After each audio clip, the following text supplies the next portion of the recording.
very good morning to all of you. অনেক জায়গা থেকে রিকোয়েস্ট গুলো আসলো যে আমি টেন্স পোর্শনটা নিয়ে যাতে আরেকবার তোমাদের সাথে ডিসকাস করি। Okay, today I am doing as far as your requirements are concerned. Okay, so আমরা already in our previous classes narration-এর কিছু পার্টস দেখেছি, ভয়েস চেঞ্জের কিছু রুলস জেনেছি। আজকে যেটা দেখতে যাচ্ছি সেটা হলো tense. Let me tell you something about tense in a nutshell very fast. Tense বিষয়টা সম্পর্কে বলতে গেলে প্রথমেই যেটা বলতে হবে, একটি বাড়ি তৈরি করতে গেলে যেমন ছোট ছোট ইটের দরকার পড়ে, তেমনি ইংরেজির কোনো সেন্টেন্স কনস্ট্রাকশনের জন্য, রাইটিং লেখার জন্য we have to take a proper help from tense. Without tense, a sentence cannot be constructed in a meaningful way. On the other hand, we can say that যে যদি এই টেন্সের প্রপার ইউটিলাইজেশন আমরা না করতে পারি ঠিকঠাক কোনো সেন্টেন্সের মধ্যে বা কোনো রাইটিং স্কিলের মধ্যে, তবে সেই রাইটিং স্কিলটা কিন্তু কম্পারেটিভলি বা সেই রাইটিং স্কিলটা কোনো অবস্থাতেই রাদার ইউ ক্যান সে গ্রহণযোগ্যতা পাবে না। টেন্স বাংলায় কাল নামে পরিচিত। আমরা প্রত্যেকেই কম বেশি জানি যে tense can be divided into 3 basic parts. Okay, 3টে বেসিক পার্টসে কিন্তু টেন্স আমরা ন্যাচারালি ডিভাইড করা থাকে বা আমরা ডিভাইড করে থাকি। একটু ফার্স্ট টেন্স বিষয়টা একটু দেখে নিই। আমি আবারও বলছি, tense is considered to be the most important section as far as English grammar is concerned. Let me tell you one thing very clearly: without tense, you are not able to learn English in a proper way. So please concentrate on this particular topic. Okay?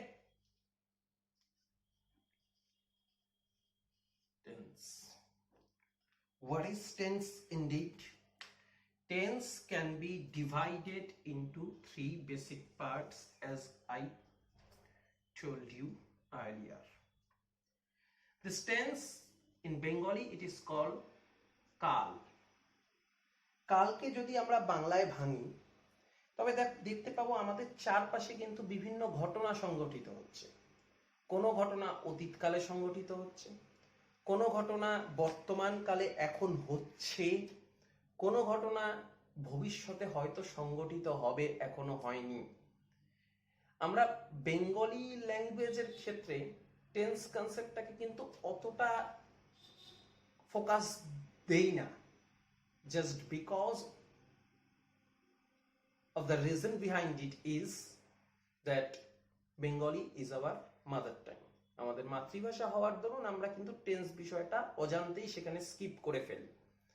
তো এই যে tense, একটু ভালো করে লক্ষ্য করো, এই যে কাল, তোমরা প্রত্যেকেই জানো যে এটা 3টা ভাগে ডিভাইড করা: প্রেজেন্ট, পাস্ট এবং future. As usual present tense মানে বর্তমান কাল, পাস্ট টেন্স মানে অতীতকাল এবং ফিউচার টেন্স মানে যা ঘটবে সেটা যদি আমার এক্সপ্রেস করার দরকার থাকে তখন আমরা ফিউচার টেন্সের সাহায্য নিয়ে থাকি। What did I say? যে এই টেন্সকে কিন্তু আবার প্রতিটাকে 4 ভাগে ভাগ করা যায়। প্রথম প্রেজেন্ট টেন্সকে যেটা ভাগ করা যায় সেটা হলো প্রেজেন্ট ইনডেফিনিট,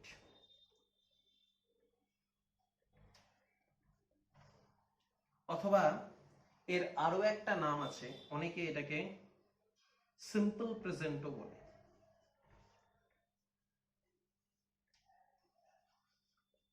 রাইট? 2 নাম্বারটা কি? Present continuous.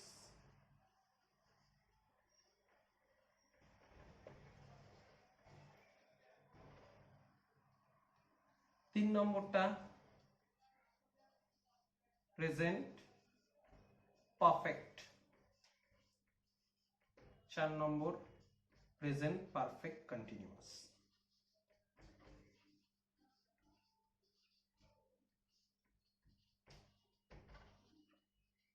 তাহলে আমরা কি দেখলাম, যে এই যে প্রেজেন্ট টেন্সটা আছে এটাকে আলাদা আলাদা 4টা ভাগে আমি ডিভাইড করতে পারলাম। প্রথম প্রেজেন্ট ইনডেফিনিট বা প্রেজেন্ট সিম্পল বা সিম্পল প্রেজেন্টও বলা যেতে পারে, প্রেজেন্ট কন্টিনিউয়াস, প্রেজেন্ট পারফেক্ট এবং প্রেজেন্ট পারফেক্ট কন্টিনিউয়াস। প্রতিটা ঘটনা যখন এক্সপ্রেস করা হবে প্রত্যেকটা প্রেজেন্ট ঘটনার জন্য প্রত্যেক রকম ভাবে কিন্তু জিনিসটা ব্যবহৃত হবে। দেখো আমি জাস্ট একটা উদাহরণ তোমাদের দিই। আমি ক্রিকেট খেলি, মানে এখন খেলছি, প্রেজেন্ট টেন্স। আমি ক্রিকেট খেলি, মাইন্ড ইট। এবারে আমি 3 ঘন্টা ধরে ক্রিকেট খেলছি, তখন কিন্তু সেটাও প্রেজেন্ট টেন্স, কিন্তু সেটা আরেক রকমের প্রেজেন্ট টেন্স। বোঝা গেল? আবার শুধু আমি ক্রিকেট খেলছি, তখন সেটা আরেক রকমের প্রেজেন্ট টেন্স।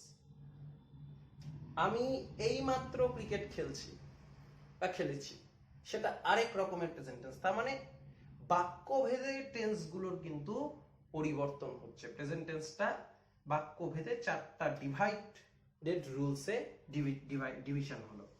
পাস্ট টেন্সের ক্ষেত্রেও সেম, এই প্রেজেন্ট কথাটা পাস্ট কথাটা দিয়ে রিপ্লেস হবে।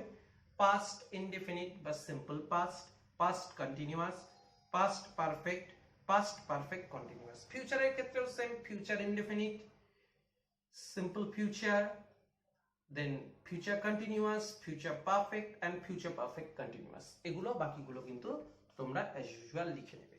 তাহলে প্রেজেন্ট টেন্সের টোটাল 3টা টেন্স, তার মধ্যে প্রেজেন্ট টেন্সকে 4টা পার্ট, পাস্ট টেন্সকে 4টা পার্ট এবং ফিউচার টেন্সকে 4টা পার্ট। এই 4টা পার্টে আমি ডিভাইড করলাম 4 4 4। তাহলে এই যে 4 4 4 সব মিলে হচ্ছে 12। এই 12 রকম টেন্স সম্পর্কে কিন্তু আমাকে একদম কংক্রিট নলেজ রাখতে হবে। আমি বারবার একটা কথা রিপিট করছি, একটা বাড়ি তৈরি করতে গেলে কিন্তু একক কোন জিনিসগুলো, আমাদের এই ইটগুলো। তেমনি টেন্স ফরমেশনের ক্ষেত্রে আমাদের একক কোন জিনিসগুলো, বা টেন্স ফরমেশনের ক্ষেত্রে সরি, যে কোনো সেন্টেন্স ফরমেশনের ক্ষেত্রে আমার কাছে একক কোনগুলো, এই টেন্সটা। যে কোনো রাইটিং লেখার ক্ষেত্রে আমাকে টেন্স হেল্প নিতে হবে। একটা স্টোরি রাইটিং যদি লিখি টেন্সের সাহায্য নিতে হবে। যদি একটা রিপোর্ট রাইটিং লিখিস টেন্সের সাহায্য নিতে হচ্ছে। নোটিস রাইটিং লিখলেও টেন্সের সাহায্য নিতে হচ্ছে।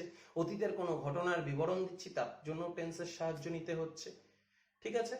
So without tense it's next to impossible for us to express our thinking or to develop our inner potentiality regarding the writing skill. Right? Clear? Okay. আমরা প্রথম পার্টটায় যাব, অর্থাৎ প্রেজেন্ট ইনডেফিনিট টেন্সে। আজকে ফার্স্টে দেখব what is present indefinite tense indeed. ভালো করে লক্ষ্য করো, আমি তোমাদের প্রতিটা টেন্স ওয়াইজ একটা করে সেন্টেন্স স্ট্রাকচার কি করে তৈরি হবে তার একটা ফর্মুলা দিয়ে দিব। প্রতিটা টেন্সের সেন্টেন্স স্ট্রাকচার কিভাবে তৈরি হতে পারে তার একটা formula. Okay, just follow it out, it's not that much tough. First present simple, simple প্রেজেন্টও বলা যেতে পারে অথবা ইনডেফিনিট।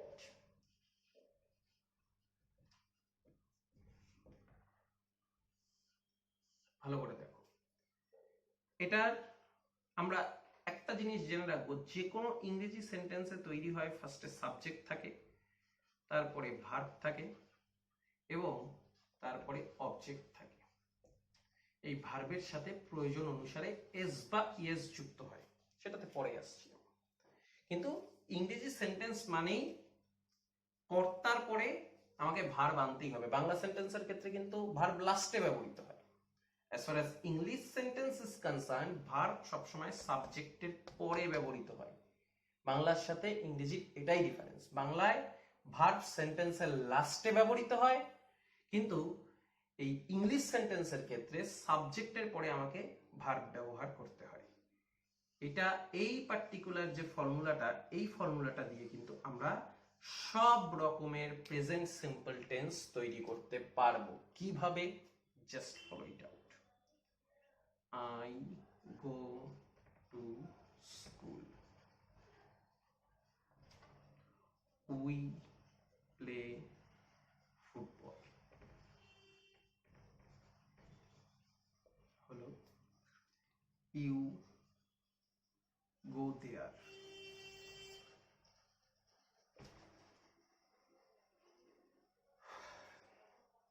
এবারে দেখো দে প্লে ফুটবল,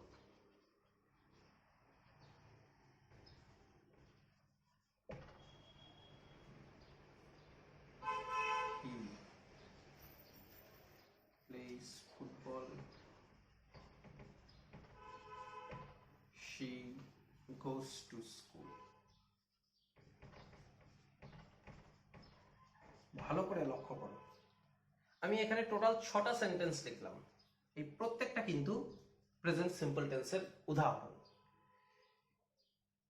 আমি গ্যাপ দিয়ে এমন ভাবে লিখে রাখছি, দেখো ভালো করে লক্ষ্য করো, এই যে সেন্টেন্স গুলোর মধ্যে যে এই পার্টটা, এটা প্রত্যেকটা সেন্টেন্সেরই সাবজেক্ট। অর্থাৎ প্রথম সেন্টেন্সের আই সাবজেক্ট, পরেরটার উই, পরেরটার ইউ, তারপরেরটা দে, তারপরেরটা হি, পরেরটায় শি। এটা ভার্ব, মাঝের কালামটা যেটা আছে গো প্লে, গো প্লে, প্লেস, আবার গোস। আর এই পার্টটা হলো অবজেক্ট। তার মানে এগুলো সব প্রেজেন্ট সিম্পল টেন্সেরই উদাহরণ হচ্ছে। আমি এই যে পার্টিকুলার রুলসটা আছে, এই রুলসটার সাহায্য নিয়ে এই সেন্টেন্সগুলো ফরমেশন করলাম। আই লিখলাম, আয়ের সাথে গো লিখলাম, তারপরে টু স্কুল লিখলাম। আই গো টু স্কুল, আমি স্কুলে যাই। খুব সহজ, ভার্বটা বসালাম সাবজেক্টের পরে, সেন্টেন্স ফরমেশন হয়ে গেল অটোমেটিক্যালি। উই এর সাথে ভার্ব বসালাম, সেন্টেন্স ফরমেশন হয়ে গেল। ইউ এর সাথে ভার্ব বসালাম, সেন্টেন্স ফরমেশন হয়ে গেল। দের সাথে প্লে ভার্ব বসালাম, অবজেক্ট বসালাম ফুটবল, দে প্লে ফুটবল, তারা ফুটবল খেলে, হয়ে যাচ্ছে। সমস্যা দাঁড়ালো এই যখন হি এবং শিটা আমি ব্যবহার করলাম, তখন ভার্ব তো বসলো, কিন্তু ভার্বের সাথে একটা করে এস অথবা ইএস যুক্ত হয়ে গেল। প্লে কথাটার সাথে বা প্লে ভার্বটার সাথে এস যুক্ত হলো, আর গো ভার্বটার সাথে ইএস যুক্ত হলো। Why this thing is happening, what is the reason behind it, we have to find it out. আমরা যদি এই দুটা জিনিস উঠিয়ে দিতাম, তাহলে কিন্তু সেন্টেন্স দুটো রং হয়ে যেত। অর্থাৎ আমি কোনো সময় লিখতে পারবো না হি প্লে ফুটবল অথবা শি গো টু স্কুল। কেন লিখতে পারবো না? এইবারে কারণটা আমরা দেখব। এটা হলো ফার্স্ট পারসন। ফার্স্ট পারসন মানে আমি, আমরা। সেকেন্ড পারসন হলো তুমি, তোমরা কথাটাতে জন্য আমরা ইউ ব্যবহার করি। আমি যদি বলি ইউ গো টু স্কুল, মানে তুমি স্কুলে যাও হচ্ছে, তোমরা স্কুলে যাও হচ্ছে। অর্থাৎ ইউ এমন একটা প্রোনাউন যার প্লুরাল ফর্মেও আমরা ইউ ইউজ করি। থার্ড পারসনের ক্ষেত্রে কে কে আসছে? হি আসছে, শি আসছে, দে আসছে, আর আসছে যে কোনো নাম, সে রাম, শ্যাম, যদু, মধু, যে কেউ। ওকে, এইবারে ভালো করে লক্ষ্য করো, follow the rule very carefully. This is first person. First পারসনে আই কথাটার মধ্য দিয়ে আমি একজনকে বোঝানো হচ্ছে, উই কথাটার মধ্য দিয়ে আমরা অনেকজনকে বোঝানো হচ্ছে, ইউ কথাটার মধ্য দিয়ে তুমি একজনকে বোঝানো হচ্ছে। এই ইউ কথাটাকে আমরা যদি তোমরা হিসেবে ধরে নিই, তাহলে অনেকজনকে বোঝানো হচ্ছে। এইবারে এই থার্ড পারসনে হি, তারপরে শি, তারপরে যে কোনো নাম যেখানে ব্যবহার হচ্ছে, তখন কিন্তু বোঝানো হচ্ছে একজনকে। কিন্তু দে কথাটা যখনই আসছে, তখনই কিন্তু আমরা অনেকজনকে বোঝাচ্ছি। দে মানে তারা। আমি যদি লিখি দে প্লে ফুটবল, তার মানে তারা ফুটবল খেলছে, তার মানে একের অধিক মানুষ ফুটবল খেলছে। আর থার্ড পারসন এক্ষেত্রে কি, হি বলতে একটি ছেলে যাচ্ছে, ছেলে ফুটবল খেলছে, শি বলতে একটি মেয়ে স্কুলে যাচ্ছে। তার মানেটা বোঝার দরকার আছে যে যখনই সাবজেক্টটা থার্ড পারসন সিঙ্গুলার নাম্বার হবে, একদম নোট করে রাখো যেটা বলছি, থার্ড পারসন সিঙ্গুলার নাম্বার যদি কখনো কোনো সাবজেক্ট হয়, তখন আমি ভার্বটাকে একা রাখতে পারবো না, ভার্বটার সাথে আমাকে প্রয়োজন অনুসারে এস অথবা ইএস যুক্ত করতে হবে।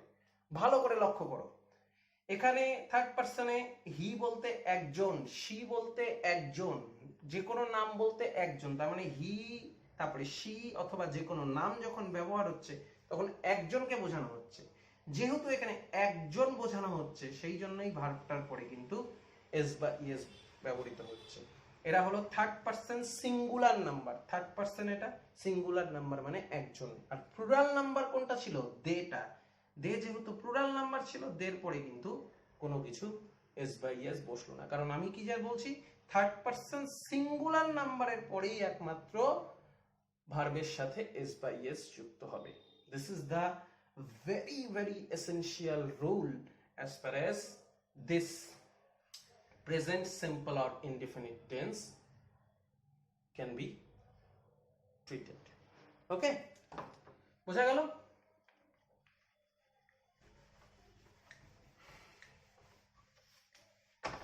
এবারে আমি তোমাদের বলবো কোন কোন কাজের জন্য আমরা প্রেজেন্ট সিম্পল টেন্সের সাহায্য নিব। জাস্ট নোট ইট ডাউন, কোন কোন কাজের জন্য প্রেজেন্ট সিম্পল টেন্স আমরা ব্যবহার করব। ফার্স্ট কাজ, যেটা এখন ঘটছে বা সাধারণত ঘটে, এখন ঘটছে না বলে যেটা সাধারণত ঘটে তার জন্য, অর্থাৎ যেটা প্রতিদিনের কাজ, প্রতিদিনের কাজ বোঝানোর জন্য আমরা প্রেজেন্ট সিম্পল টেন্স বা প্রেজেন্ট ইনডেফিনিট টেন্স ব্যবহার করে থাকি। Right? He goes to school daily. He এর পরে গোজ বসলো, কেন গোজ বসলো? কারণ he third person singular number.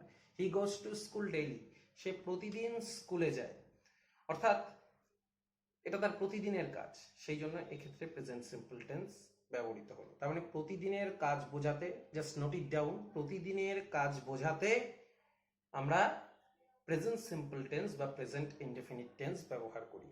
Right? 2 number, universal truth বা চিরন্তন সত্যের ক্ষেত্রে, যেটা পৃথিবীতে চিরন্তন হবেই। কিরকম? The earth moves round the sun, পৃথিবী সূর্যের চারপাশে ঘোরে। এটা চিরন্তন সত্য, এমন তো না যে এটা কালকে থেকে চেঞ্জ হয়ে গেছে। It's not like that. এটা সারা বিশ্ব ব্রহ্মাণ্ড যতদিন থাকবে এটা চলতেই থাকবে। So this is universal truth. So as it is a universal truth, we have to use the present simple tense or present indefinite tense out here. And last, কোনো মানুষকে পরিচয় দিচ্ছি আমি সামনাসামনি, সামনাসামনি পরিচয় দানের ক্ষেত্রে প্রেজেন্ট সিম্পল টেন্স ব্যবহার হয়। সাপোজ আমি একটি লোককে নিয়ে গিয়ে আমার এক বন্ধুর সাথে পরিচয় করাচ্ছি, তো বন্ধুর সাথে যখন পরিচয় করাবো আমি কি বলবো? লুক, হি ইজ ডক্টর রয়, তাই তো বলবো, হি ইজ ডক্টর রয়। আমি কি বলবো পরিচয় করায় হি ওয়াজ ডক্টর রয়? নো, সেটা কিন্তু আমরা পরিচয়টা দিতে পারবো না সেইভাবে। রাইট? এবারে দেখবো কোন কোন রাইটিং এর ক্ষেত্রে আমরা প্রেজেন্ট সিম্পল টেন্স ব্যবহার করে থাকি। কোন কোন রাইটিং এ? Paragraph writing,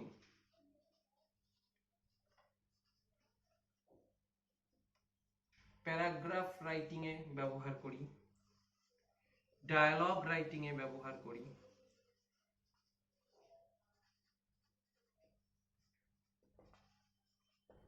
paragraph, dialogue writing. 3 নম্বর, স্টোরি রাইটিং। স্টোরি রাইটিং কিন্তু ন্যাচারালি পাস্ট টেন্সে হয়, কিন্তু স্টোরি রাইটিং এর ক্ষেত্রে আমরা কেন প্রেজেন্ট ইনডেফিনিট টেন্স ব্যবহার করি? যদি ইনভার্টেড কমার ভিতরে কোনো কথা লিখি স্টোরি রাইটিং এ, তখন সেক্ষেত্রে প্রেজেন্ট সিম্পল টেন্স ব্যবহার করতে আমরা কিন্তু পারি। 4 নম্বর অ্যাডভার্টাইজমেন্ট,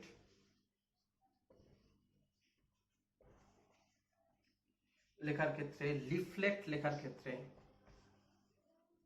ব্যবহার করি। আর 5 নম্বর very essential, both official letter and personal letter, দুই ক্ষেত্রেই কিন্তু আমরা প্রেজেন্ট সিম্পল টেন্স ব্যবহার করে রাইটিং গুলো লিখতে পারি। Got it? তার মানে tense can be divided into 3 basic parts. The first one is present simple tense, and we have already completed the present simple tense by present indefinite tense. Now I am going to the second one. Just think about it.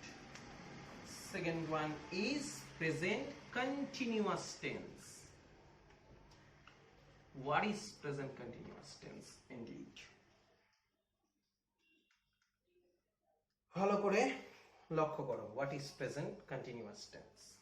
আমরা দেখলাম ইংরেজি sentence মানে subject থাকবে, সাবজেক্টের পরে আমাকে আনতে হবে ইজ, এম অথবা আর। কি ইজ, এম, আর আমি পরে আসছি। তারপরে মেইন ভার্ব, তার সাথে আইএনজি যোগ হবে এবং সেন্টেন্সের লাস্টে অবজেক্ট বসবে। এটা হলো প্রেজেন্ট কন্টিনিউয়াস টেন্সের সেন্টেন্স স্ট্রাকচারের formula. This is the formula of sentence structure as far as present continuous tense is concerned. এইবারে একটা উদাহরণ আমি লিখি। He is writing a letter. ভালো করে লক্ষ্য করুন, is এখানে একটা ভার্ব, আবার কি রাইট ভার্বটার সাথে আইএনজি যোগ হচ্ছে, হয়ে যাচ্ছে রাইটিং। এই কথাটা উঠে গিয়ে রাইটিং হয়। কেন এই কথাটা ওঠে ওটা আমি পরে কোনো ভিডিওতে ডিসকাস করব তোমাদের সাথে। এবারে রাইটিং কথাটা ভালো করে লক্ষ্য করো, ইজ তারপরে রাইটিং, তার মানে এটাও একটা ভার্ব এই সেন্টেন্সে, এটাও একটা ভার্ব। একটা সেন্টেন্সে দুটো verb, how is it possible? একটা সেন্টেন্সের মধ্যে দুটো ভার্ব, এটা একটা ভার্ব এটাও একটা ভার্ব। ইয়েস, একটা সেন্টেন্সে দুটো ভার্ব থাকা পসিবল বা সম্ভব, কারণ এই যে ইজ, এম, আরটা আছে এদের আমি নাম দিলাম হেল্পিং ভার্ব। এদের আমি বলছি হেল্পিং ভার্ব বা সাহায্যকারী ভার্ব। এরা কি করছে? এই যে মেন ভার্বটা আছে এই মেন ভার্বটাকে সাহায্য করছে সেন্টেন্সটাকে ফরমেশন করার জন্য। এদের আরো একটা নাম আমি ওরা ডেকে থাকি অক্সিলারি ভার্ব।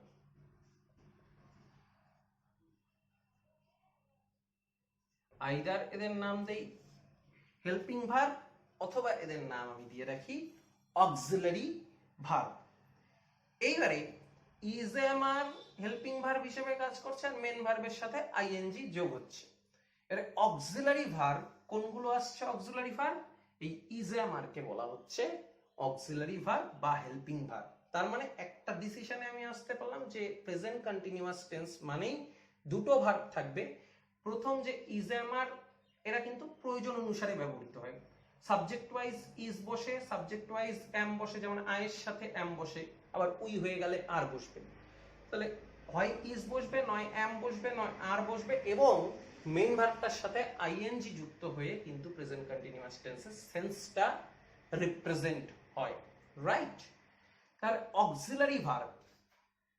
এবারে তোমরা এখন জাস্ট জেনে রাখো এই অক্সিলারি ভার্বকে আমরা দুটা ভাগে ভাগ করতে পারি। আপাতত জাস্ট জেনে রাখো, ডিফারেন্সটা কি সেটা নিয়ে পরে ডিসকাস করা যাবে। অক্সিলারি ভার্ব একটা হলো প্রাইমারি অক্সিলারি, আরেকটা হচ্ছে গিয়ে মোডাল অক্সিলারি।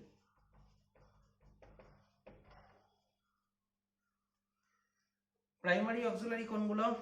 ইজ, এম, আর, এরপরে দেখতে পাবে ওয়াজ, ওয়ার, হ্যাজ, হ্যাভ এবং হ্যাড।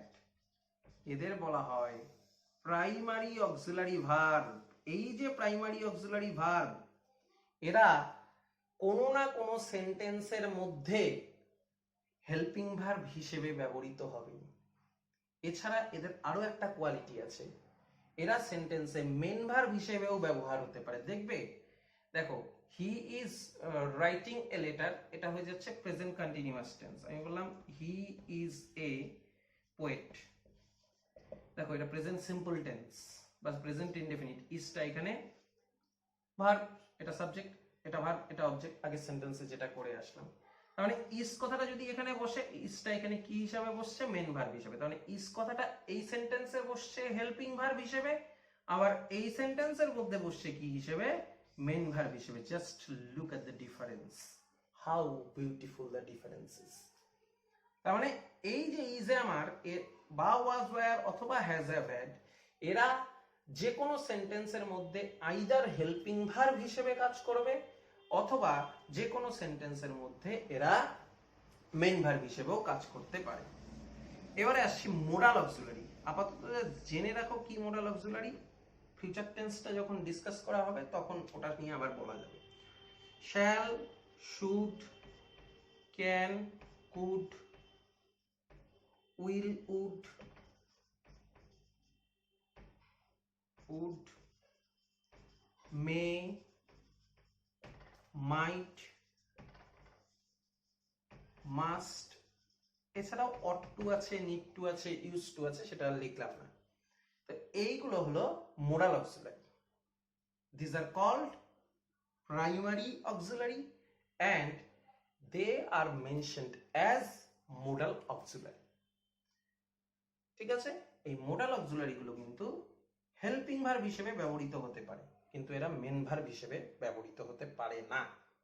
কিভাবে সেটা পরে আমরা দেখব। আপাতত প্রেজেন্ট কন্টিনিউয়াস টেন্স নিয়ে যেহেতু ডিসকাস, তার মানে বোঝা গেল ইজ আমার হেল্পিং ভার্ব হিসেবে কাজ করে। এই হেল্পিং ভার্বের আরেকটা নাম অক্সিলারি ভার্ব। কি অক্সিলারি? Primary auxiliary.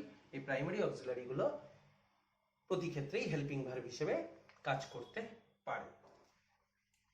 এবারে just note it down, present continuous tense আমরা কখন কখন ব্যবহার করে থাকি। প্রেজেন্ট কন্টিনিউয়াস টেন্স আমরা অনেক ক্ষেত্রে ব্যবহার করি। প্রেজেন্ট কন্টিনিউয়াস টেন্স যে কাজ এখন চলছে সেটা বোঝানোর জন্য প্রেজেন্ট কন্টিনিউয়াস টেন্স ব্যবহার হয়। আমি বললাম you are going to school, তার মানে আমি যাকে বলছি সে এখন স্কুলে যাচ্ছে।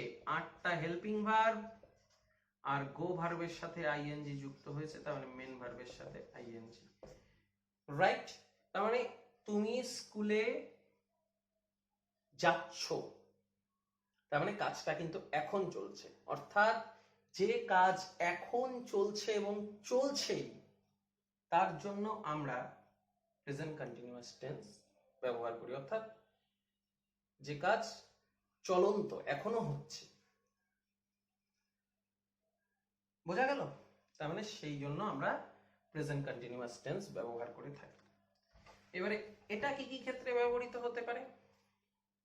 আচ্ছা, তা বলার আগে একটা কথা জেনে রাখবা, সাধু ভাষায় বাংলায় যদি তেছি বাক্যের শেষে তেছো অথবা তেছেন থাকে সাধু ভাষায়, তবে প্রেজেন্ট কন্টিনিউয়াস টেন্স ব্যবহৃত হতে পারে।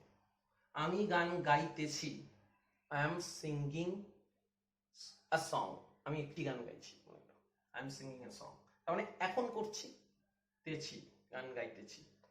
তুমি স্কুলে যাইতেছো, you are going to school. তিনি ঘুমাইতেছেন, কি হবে? He is sleeping, right?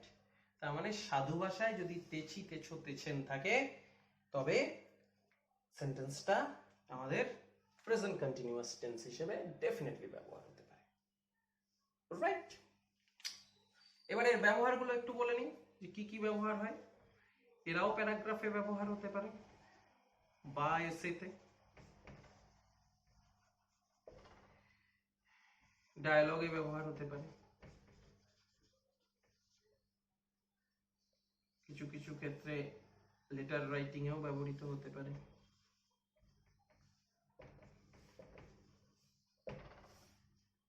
ঠিক আছে, তাহলে এই হলো আমাদের present continuous tense. So I'm summarizing the fact of today once more for you. What have we done? We have completed 2 sections of tense. First one is present simple tense or present indefinite tense. সেখানে দেখলাম সেন্টেন্সের subject থাকবে, verb থাকবে এবং ভার্বের সাথে প্রয়োজন অনুসারে এস বা ইএস যুক্ত হবে এবং অবজেক্ট থাকবে। যে কাজ সাধারণত ঘটে, চিরন্তন সত্য এবং পরিচয় দানের ক্ষেত্রে আমরা ওটা ব্যবহার করে থাকি। আর প্রেজেন্ট কন্টিনিউয়াস টেন্সে দেখলাম সেন্টেন্সের মধ্যে দুটো ভার্ব থাকতে পারে, একটা ভার্ব কাজ করবে হেল্পিং ভার্ব হিসেবে, একটা ভার্ব কাজ করবে মেন ভার্ব হিসেবে, এবং যে কাজ এখন চলছে এবং চলছে সেটা বোঝানোর জন্যই আমরা কিন্তু প্রেজেন্ট কন্টিনিউয়াস টেন্স ব্যবহার করি। সো 12টা সেকশনের মধ্যে we have already completed 2 basic part. এরপরের গুলো বেশ খানিকটা তাড়াতাড়ি হয়ে যাবে কারণ আমরা সেন্টেন্স স্ট্রাকচারটা বুঝে যাচ্ছি। ওকে, সেগুলো নিয়ে we will discuss in our next class. Okay, thank you very much. বাড়িতে একটু অভ্যাস করো, it will help you out. Okay, thank you.